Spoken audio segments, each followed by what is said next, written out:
Hello everyone, कैसे हैं आप सभी। आज हम देखने जा रहे हैं क्लास 10th हिस्ट्री का chapter the age of industrialisation और टॉपिक है हमारा dawn of the century and two magicians. टॉपिक को जाने उससे पहले एक बार मैं इसकी बात कर लेता हूं। अब कई सारे बच्चे ऐसे भी होंगे जिन्होंने पहला वाला इंट्रोडक्शन का वीडियो नहीं देखा होगा, सीधे इसी पे जंप कर रहे होंगे, तो उनके लिए एक छोटी सी समरी जिसमें वो जानेंगे कि आखिर ये इंडस्ट्रियलाइजेशन क्या होता है। तो देखो बच्चों, इंडस्ट्रियलाइजेशन और कुछ भी नहीं है, बस जो काम पहले ह्यूमन हैंड से हो रहा था, जिस काम को करने के लिए पहले ह्यूमन लेबर लगाया जाता था, अब वही काम मशीनें कर रही है, उस प्रोसेस को हम कहेंगे इंडस्ट्रियलाइजेशन। मतलब ह्यूमन लेबर को मशीन लेबर तक लाने का जो प्रोसेस है उसे हम इंडस्ट्रियलाइजेशन के नाम से जानते हैं। तो ये तो हो गया खैर इंडस्ट्रियलाइजेशन। पर आज का हमारा टॉपिक है dawn of the century and the two magician. अब कई बच्चों के माइंड में क्वेश्चन कि सर ये इतना अजीब टॉपिक क्यों है, इतना एब्स्ट्रैक्ट टॉपिक कहां से आ गया, ये कैसा नाम हुआ किसी टॉपिक का। पर इसका नाम है कैसे है, तो देखो, इस टॉपिक का जो ये नाम है ना, वो नाम नहीं है, ये नाम नहीं, ये सिर्फ एक पेंटिंग्स का नाम है। क्या है ये? पेंटिंग्स का नाम है, ये कोई टॉपिक नहीं, ये पेंटिंग्स का नाम है। पहली वाली पेंटिंग का नाम है dawn of the century, second वाली पेंटिंग का नाम है टू मजिशियंस। ये पेंटिंग्स का हम है ना जिक्र हमारे इस चैप्टर में क्यों कर रहे हैं, आगे कोई रिलेवेंस होगा ना तभी हम इसके ऊपर आए हैं। तो देखो, ये था कि हमें इंडस्ट्रियलाइजेशन का मतलब समझना था, हमें जानना था कि आखिर इंडस्ट्रियलाइजेशन से होता क्या है, इंडस्ट्रियलाइजेशन से क्या चेंजेस आ जाते हैं, किस तरीके से लोगों को ये लगने लगता है कि इंडस्ट्रियलाइजेशन जो है ना वो एक ऐसा इंपैक्ट देगा सोसाइटी के अंदर कि पूरी सोसाइटी ही ट्रांसफॉर्म हो जाएगी।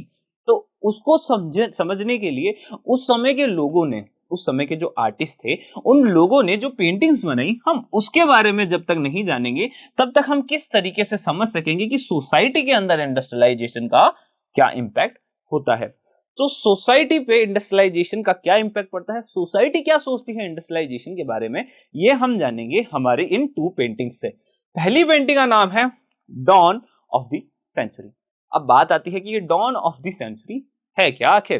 तो देखो, डॉन ऑफ द सेंचुरी मतलब एक नई सेंचुरी की बिगिनिंग, एक नई सेंचुरी जो है वो शुरू होने जा रही है।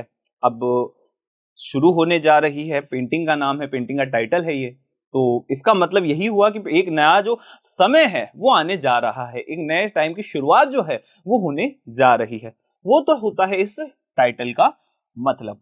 पर ये है क्या, ये डॉन ऑफ द सेंचुरी पे ये जो बन रखी है, ये इमेज जो बनी हुई है, ये जो पेंटिंग बन रखी है, आखिर ये है क्या, ये पूरा कि ये थोड़ा है ना पोस्टल स्टैम्प जैसा भी लग रहा है, ये चीज क्या है। देखा जाए तो ये एक एल्बम है, एक म्यूजिक एल्बम था जो कि ईटी पॉल ने 1900 के अंदर दिया था। उसका ये फेस पेज है, मतलब उसका एक होता है ना, हम ये कहते हैं कि उसका फर्स्ट पेज होता है ना, तो एक आगे वाला फेस पेज, ये फेस पेज है उसका। उस फेस पेज के अंदर हम देख रहे हैं कि उस फेस पेज के अंदर जो पेंटिंग बनाई गई है ना, उस पेंटिंग का नाम रखा गया है डॉन ऑफ द सेंचुरी। अब ये जो एक था ना, ये जो दिख रहा है, ये एक म्यूजिक एल्बम है। म्यूजिक एल्बम अगर मैं बताऊं तो ये म्यूजिक एल्बम था किसका? पियानो का। मतलब जो पियानो होता है, पियानो के लिए एक म्यूजिक एल्बम बनाया गया था, पियानो सोलो के लिए, वही ये है। अब इसमें खास क्या है, एक फीमेल फिगर बीच में दिख रही है, कुछ ऐसे इक्विपमेंट जो हमें पता है कि क्या होते हैं वो इसके आसपास में दिख रहे हैं।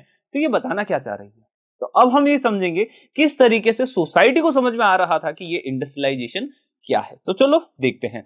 डॉन ऑफ द सेंचुरी मतलब एक नई सेंचुरी की शुरुआत होने जा रही है। तो सबसे पहले हम बात कर लेते हैं इस फीमेल फिगर की। हमने क्या देखा था ना कि हमने जर्मेनिया के बारे में पढ़ा था, हमने मरेनिया के बारे में पढ़ा था, तो वो लोग कौन थे। हमने इंडिया की भारत माता के बारे में पढ़ा था, तो ये कौन थे? ये फीमेल फिगर थे जो एक नेशन को बता रहे थे, फीमेल फिगर जो कि नेशन को बता रहे थे। ठीक उसी तरीके से ये भी है जो कि प्रोग्रेस को बताते हैं। किसको बताते हैं? प्रोग्रेस को बताते हैं। द एंजल ऑफ प्रोग्रेस, ये कौन है? ये एंजल ऑफ प्रोग्रेस है। ये सिंबलाइज कर रही है कि पूरी सोसाइटी के अंदर अब प्रोग्रेस होने वाली है। ओके चलो ठीक है। ये जो है इनके हाथ में एक यहाँ पे इन्होंने न्यू सेंचुरी का फ्लैग भी पकड़ रखा है कि एक नई सेंचुरी जो है शुरू हो चुकी है। अच्छी बात है, प्रोग्रेस हो रही है, एक नई सेंचुरी की शुरुआत हो रही है। अब बात की जाए कि टाइम जो है ना वो बहुत जल्दी जल्दी चेंज होता जा रहा है। पहले जो काम हाथों से हो रहा था, अब वो काम जो है मशीन से हो रहा है, वो भी बड़ी जल्दी जल्दी हमें देखने को मिल रहा है। अब बात की जाती है कैसे, तो देखो, यहाँ पे है ना इनके पैरों के नीचे हमें एक व्हील दिख रहा है, उस व्हील के ऊपर हमें ये 2 विंग्स भी दिख रहे हैं। तो इससे हमें क्या आइडिया लगा कि एक व्हील है जिसके पास 2 विंग्स है। व्हील जो है वो काम चलते रहने का, प्रोसेस चलते रहने का सिंबल होता है। विंग्स जो है वो उड़ने का एक सिंबल होता है। तो इसमें ये हमें क्या रिप्रेजेंट कर रहा है? ये रिप्रेजेंट कर रहा है कि जो प्रोसेस पहले धीरे धीरे चल रहा था वो प्रोसेस चल नहीं रहा, वो प्रोसेस तो अब उड़ रहा है। मतलब जो अब जो स्पीड है प्रोग्रेस की वो बहुत ही ज्यादा तेज हो चुकी है, ऐसा वो कुछ सिंबलाइज कर रहा है। तो चलो ये तो समझ में आ गया। अब हम बात करते हैं कुछ ऐसे साइंस और कुछ ऐसे सिंबल्स की जो बताते हैं कि ये जो प्रोग्रेस जो कि इतना तेजी से हो रही है कि प्रोग्रेस जो है वो उड़ता ही जा रहा है, मतलब प्रोग्रेस जो है बहुत तेजी से चल रहा है। तो ये किन चीजों की वजह से पॉसिबल हो पाया है उनके बारे में बात करते हैं। तो वो जो चीजें हैं, वो जो इन्वेंशन है वो क्या है? वो एक कार है, एक रेलवे है, एक कैमरा है, एक हम कहते हैं एक प्रिंटिंग प्रेस है, एक केबल कार है। ये सारी जो चीजें है ना, इन सभी चीजों की वजह से, इन सभी मशीन्स के वजह से इंडस्ट्रियलाइजेशन हो रहा है, जिसके कारण जो प्रोग्रेस है वो बहुत तेजी से होता जा रहा है। और प्रोग्रेस तेजी से हो रहा है, इसी के कारण एक नई सेंचुरी की शुरुआत भी हो रही है। तो ऐसे में हमें ये पूरा प्रिंट समझ में आ गया होगा कि आखिर इस प्रिंट के अंदर खास क्या है। आया होगा समझ में? ठीक है। नहीं आता तो एक बार पीछे करना वीडियो, अच्छे से समझना, शांति से समझना। हर एक चीज को एकदम ऐसे समझना है कि वो आज पढ़ ली ना तो उसके बाद कल वापस पढ़ने की जरूरत ना पड़े। क्योंकि देखो, एग्जाम पॉइंट ऑफ व्यू की बात करें तो हमेशा याद रखना बच्चा, एग्जाम जो है ना, एग्जाम एग्जाम वाला कुछ भी पूछ सकता है, पर हमें कुछ भी के लिए तैयार नहीं होना। हमें तैयार होना है कि हम हर एक चीज को अच्छे से अंडरस्टैंड कर ले, बाकी एग्जाम में कुछ भी आए हम उसके अंदर लिख सके कि हाँ हमें पता है क्या है, आपने जो भी क्वेश्चन पूछा हमें पता है। बात की जाती है इन पेंटिंग्स की, तो स्टार्टिंग में ही, बुक के स्टार्टिंग में ही ये 2 पेंटिंग्स हमें देखने को मिलती है। तो ऐसे में ये पेंटिंग्स इतनी इंपॉर्टेंट है क्या? अच्छा, इंपॉर्टेंट है तभी चैप्टर के स्टार्टिंग में दी हुई है ना। इसीलिए आप ये समझो कि इनका इलस्ट्रेशन आ सकता है, ठीक है, पिक्चर बेस्ड कई सारे क्वेश्चंस भी इस पेंटिंग के ऊपर आ सकते हैं। तो हमेशा याद रखना कि ये जो चीजें हैं ये हमेशा इंपॉर्टेंट होती है, हल्के हाथ नहीं लेना है। अच्छे से समझो, अच्छे से जानो, ताकि आप इसका मीनिंग समझ सको, क्योंकि मीनिंग जो है ना वो बहुत ही ज्यादा इंपॉर्टेंट होता है। आगे बढ़ते हैं, एक नई पेंटिंग हमारे सामने आती है। इस नई पेंटिंग का नाम है टू मैजिशियंस। अब टू मैजिशियंस की बात करें तो टू मतलब दो, दो मतलब, और ये क्या है, मैजिशियन का मतलब जादूगर यही होता है। तो टू मैजिशियंस, अब बात करें तो उसमें से पहला मैजिशियन ये बैठा, दूसरा मैजिशियन ये बैठा। ये जो पिक्चर है ये है ना पब्लिश हुई थी इंडियन प्रिंटर्स के अंदर। अब इंडियन प्रिंटर्स में पब्लिश हुई भी है। अब कब हुई है? 26 जनवरी 1901 के अंदर ये पब्लिश हो चुकी थी। जान गए टाइम। अब इसके ऊपर आते हैं कि आखिर इसमें ऐसा खास क्या है। मैंने आपको स्टार्टिंग में बोला था कि ये जो पिक्चर्स है ना ये हमें बताएगी कि किस तरीके से टाइम में एक चेंज आता जा रहा है, इंडस्ट्रियलाइजेशन का दौर आ रहा है। पहले काम जो हाथों से होता था वो काम अब जो है मशीन्स कर रही है। तो यही जो चीज है वो ये पिक्चर्स बताएगी। हमने अभी पहली वाली पिक्चर में भी देखा कि मशीन आने की वजह से प्रोग्रेस तेज हो गया है। अब हम ये देखेंगे कि एक जो टाइम पीरियड है उसमें कैसे चेंज आया है। टाइम पीरियड को हम देखते हैं। अब इसमें 2 कैरेक्टर्स हैं।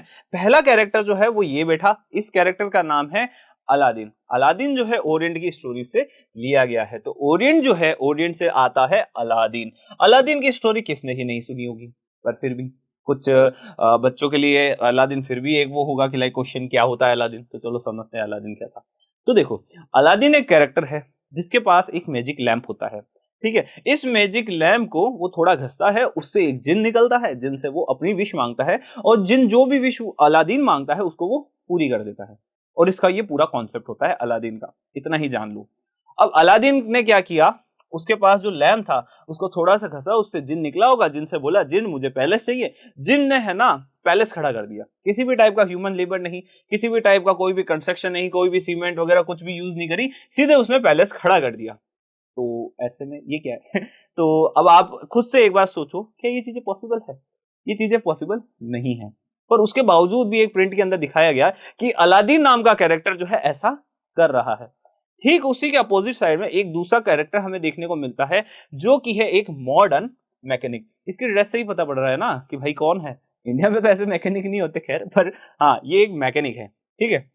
अब ये जो मैकेनिक है ये अपने मॉडर्न इक्विपमेंट से, इसके हाथ में देखो एक मॉडर्न इक्विपमेंट है, इन मॉडर्न इक्विपमेंट्स की हेल्प लेके इसने कई सारी बिल्डिंग्स को खड़ा कर दिया है, ब्रिजेस को खड़ा कर दिया है, शिप्स को खड़ा कर दिया है। अलादीन का जो पैलेस होगा वो लोगों ने नहीं देखा होगा, पर एक मैकेनिक ने जो बिल्डिंग बनाई, जो ब्रिज बनाया, वो जो शिप बनाया, वो आज भी आप लोग देख सकते हो। तो इसका मतलब क्या है कि अलादीन का जो ये पैलेस है ना, या फिर अलादीन की जो ये स्टोरी थी, ये एक एक होता है ना लाइक नकली स्टोरी। ऐसा हो सकता है, आप खुद सोचो क्या ये पॉसिबल है कि एक कैरेक्टर जो है वो अपने लैंप को घिसेगा, जिन निकलेगा और जिन ये सब कुछ बना देगा। इसका मतलब क्या था? इसका मतलब था कि हम लोग जो थे, मतलब बात की जा रही है कि जो ये एशियन कंट्रीज हैं, एशियन कंट्रीज में जो लोग हमें देखने को मिलते हैं, वो जो है मैनुअल लेबर के ऊपर भरोसा नहीं करते। वो लेबर काम करना चाहते ही नहीं, वो तो अंधविश्वास के ऊपर भरोसा करते हैं। उन्हें लगता है कि कोई मैजिक लैंप आएगा, उससे जिन निकलेगा और वो पैलेस बना देगा। ठीक है, जबकि एक मॉडर्न मैकेनिक जो है वो अपने मॉडर्न टूल्स से बिल्डिंग बना सकता है, ब्रिज बना सकता है, शिप बना सकता है। पर ऐसा कोई भी काम जो है एक अलादीन का कैरेक्टर नहीं कर सकता। तो जो अलादीन है वो बताता है किसे? अलादीन बताता है वेस्ट ईस्ट को। और अब जो ईस्ट जो है वो किसको रिप्रेजेंट कर रहा है यहाँ? पास्ट को। और अगर हम बात करें यहाँ पे इस मॉडर्न मैकेनिक की, तो ये बताता है वेस्ट को, जो कि बता रहा है प्रेजेंट को, जो कि बता रहा है एक फ्यूचर को। तो हमें क्या समझ में आता है इस पेंटिंग से कि इस पूरे पेंटिंग में बताया जा रहा है कि पहले के जो लोग हुआ करते थे, उन लोगों को इतना भी नहीं पता था कि बिना लेबर के, बिना किसी कोशिश के कोई भी चीज बनाई नहीं जा सकती है। जबकि आज के जो हमारे लोग हैं उन्हें ये पता है कि जब तक हम अपने कैपेबिलिटीज का यूज नहीं करेंगे, तब तक ये बिल्डिंग, ब्रिज, ये शिप्स जो है, ऐसी चीजें हम कभी भी खड़ी नहीं कर पाएंगे। तो ऐसा कुछ वो रिप्रेजेंट करना चाह रहे थे। तो आपको क्या आइडिया लगा? हमें भी यही आइडिया लगा कि ऐसी चीजें पॉसिबल नहीं है। ठीक इसी थॉट को माइंड में रखते हुए जो एक जिसने भी इसे बनाया होगा, उसने भी हमारे एशियन कंट्रीज के लोगों को पास्ट वाला, या फिर ये कहा है कि ये लोग तो लाइक अपने पास्ट में ही जी रहे हैं, ऐसे अंधविश्वास पे ही लोग भरोसा रखते हैं। जबकि मॉडर्न मैकेनिक जो कि वेस्ट का है, उसे पता है कि काम उसे करना पड़ेगा। तो ये चीजें जो हैं वो बताती है कि पहले जब इंडस्ट्रियलाइजेशन नहीं आया था, तब लोग जो है ऐसे अंधविश्वास के ऊपर भरोसा किया करते थे। पर इंडस्ट्रियलाइजेशन के आने के बाद ऐसा कुछ भी अब मार्केट में नहीं रहा है।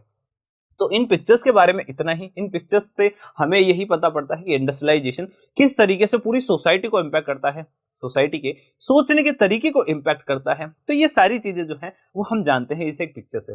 आज के इस वीडियो को यहीं खत्म करते हैं। कोई भी दिक्कत, कोई भी डाउट, कमेंट सेक्शन खुला है, बता सकते हो। कोई भी अगर लाइक लगता है कि नया टॉपिक कौन सा होना चाहिए, वो भी आप कमेंट सेक्शन में बता सकते हो। वीडियो अच्छा लगे तो लाइक करना, वीडियो बहुत अच्छा लगे तो कमेंट सेक्शन में एक प्यारा सा कमेंट भी कर देना। और अगर ऐसे ही इंटरेस्टिंग वीडियो चाहिए तो इशकोर झाला के यूट्यूब चैनल को आप सब्सक्राइब भी कर सकते हैं। Thank you.